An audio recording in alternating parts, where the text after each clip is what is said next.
The crisis of credit, visualized. What is the credit crisis? It's a worldwide financial fiasco involving terms you've probably heard like subprime mortgages, collateralized debt obligations, frozen credit markets, and credit default swaps. Who's affected? Everyone. How did it happen? Here's how. The credit crisis brings two groups of people together, homeowners and investors. Homeowners represent their mortgages, and investors represent their money. These mortgages represent houses, and this money represents large institutions like pension funds, insurance companies, sovereign funds, mutual funds, etc. These groups are brought together through the financial system, a bunch of banks and brokers commonly known as Wall Street. While it may not seem like it, these banks on Wall Street are closely connected to these houses on Main Street. To understand how, let's start at the beginning. Years ago, the investors are sitting on their pile of money, looking for a good investment to turn into more money. Traditionally, they go to the U.S. Federal Reserve, where they buy treasury bills, believed to be the safest investment.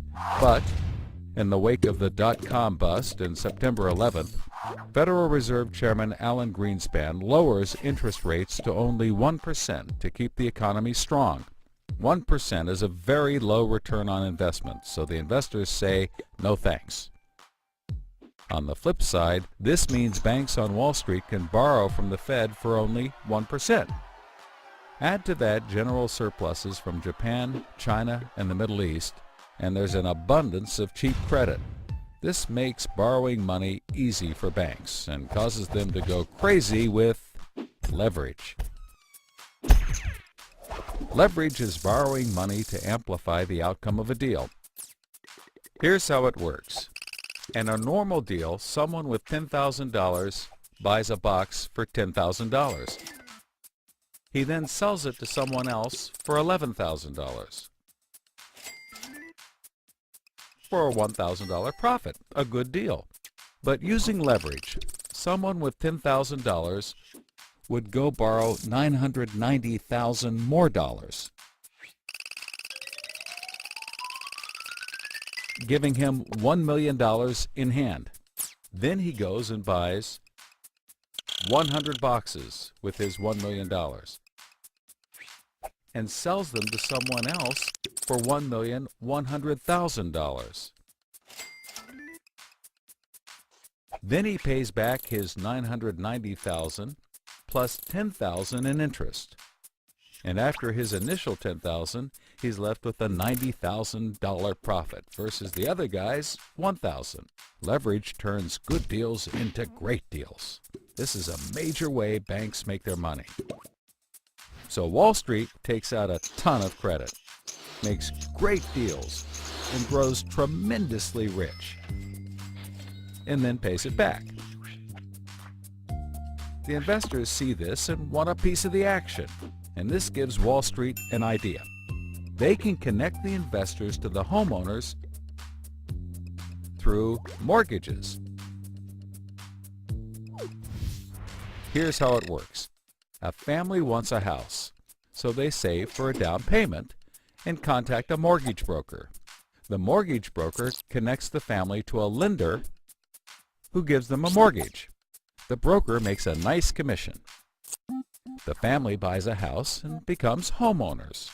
This is great for them because housing prices have been rising practically forever. Everything works out nicely. One day, the lender gets a call from an investment banker who wants to buy the mortgage. The lender sells it to him for a very nice fee. The investment banker then borrows millions of dollars and buys thousands more mortgages and puts them into a nice little box. This means that every month he gets the payments from the homeowners of all the mortgages in the box. Then he sicks his banker wizards on it to work their financial magic, which is basically cutting it into 3 slices: safe, okay, and risky. They pack the slices back up in the box and call it a collateralized debt obligation, or CDO. A CDO works like 3 cascading trays. as money comes in, the top tray fills first, then spills over into the middle, and whatever is left into the bottom. The money comes from homeowners paying off their mortgages. If some owners don't pay and default on their mortgage, less money comes in and the bottom tray may not get filled. This makes the bottom tray riskier and the top tray safer. To compensate for the higher risk, the bottom tray receives a higher rate of return, while the top receives a lower, but still nice return.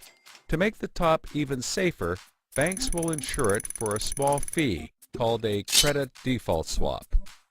The banks do all of this work so that credit rating agencies will stamp the top slice as a safe, AAA rated investment, the highest, safest rating there is. The OK slice is BBB, still pretty good, and they don't bother to rate the risky slice. Because of the AAA rating, the investment banker can sell the safe slice to the investors who only want safe investments. He sells the OK slice to other bankers, and the risky slices to hedge funds and other risk takers. The investment banker makes millions. He then repays his loans. Finally, the investors have found a good investment for their money, much better than the 1% Treasury bills. They're so pleased they want more CDO slices. So the investment banker calls up the lender, wanting more mortgages. The lender calls up the broker for more homeowners, but the broker can't find anyone. Everyone that qualifies for a mortgage already has one, but they have an idea.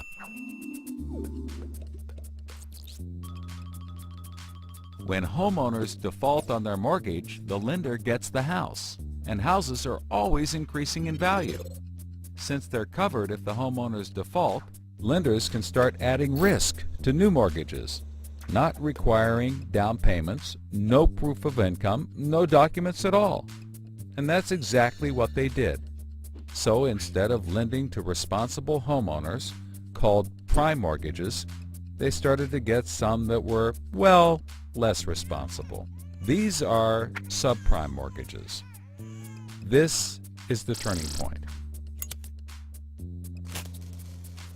So, just like always, the mortgage broker connects the family with a lender and a mortgage, making his commission. The family buys a big house. The lender sells the mortgage to the investment banker,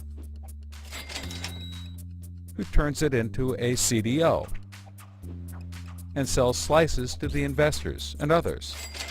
This actually works out nicely for everyone and makes them all rich. No one was worried because as soon as they sold the mortgage to the next guy, it was his problem. If the homeowners were to default, they didn't care. They were selling off their risk to the next guy and making millions, like playing hot potato with a time bomb. Not surprisingly, the homeowners default on their mortgage, which at this moment is owned by the banker. This means he forecloses and one of his monthly payments turns into a house. No big deal.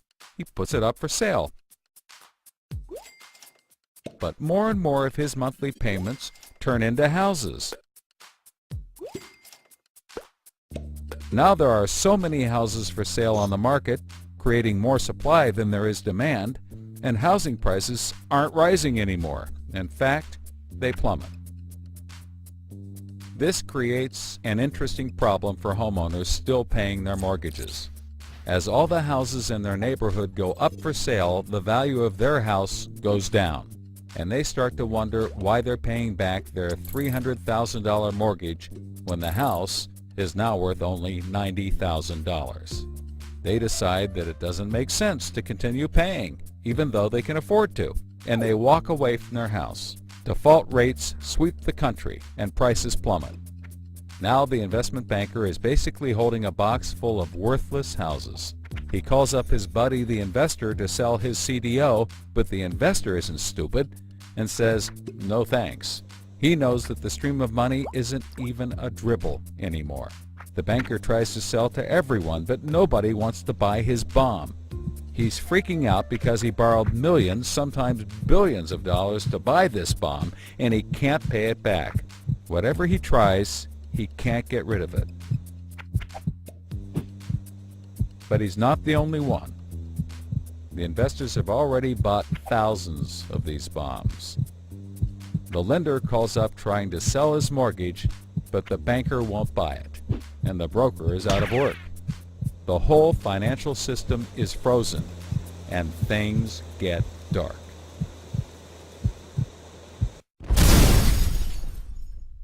Everybody starts going bankrupt. But that's not all. The investor calls up the homeowner and tells him that his investments are worthless. And you can begin to see how the crisis flows in a cycle. Welcome to the crisis of credit.